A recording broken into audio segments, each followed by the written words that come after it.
Снежните врнежи на Rocky Mountains во Колорадо значително се намалија последниве 2 децении, што значи помалку вода во сушниот регион.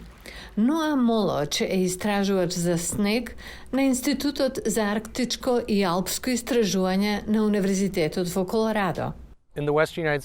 Во западниот дел на САД 60 милиони луѓе зависат од топењето на снегот за нивното снабдување со вода, а на глобално ниво тоа е нешто повеќе од милијарда луѓе. Ноа Молоч користи технологија за далечинско наблюдување за да процени колку вода ќе има достапно кога снегот ќе се стопи. По темната сина боја представува повеќе снег, по светлата сина представува помалку снег. Со користење на сателитски снимки, компјутерско моделирање и испитување на снегот на терен, Молоч и неговиот тим ја подобруваат точноста околу прогнозите за топењето на снегот.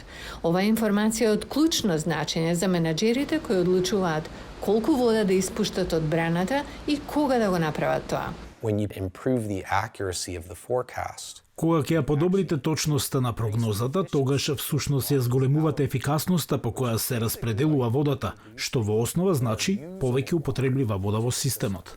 Друга иновација е мапирањето на снегот од авион. Развиени од НАСА, авионите користат лидар систем, еден вид ласерски скенер за мерење на површината на земјата. Ако ја земете висината што сте ја измериле во лето и ја одземете од висината што сте ја измериле во зима, ви дава точно мерење за длабочината на снегот. Рачното мерење на снегот сепак обезбедува суштински податоци, бидејќи густината на водата многу варира во снегот. Новите истражувања се ограничени околу локациите што тимовите можат да ги посетат. Со додавање на податоците за далечинско наблюдување се добива поцелосна слика.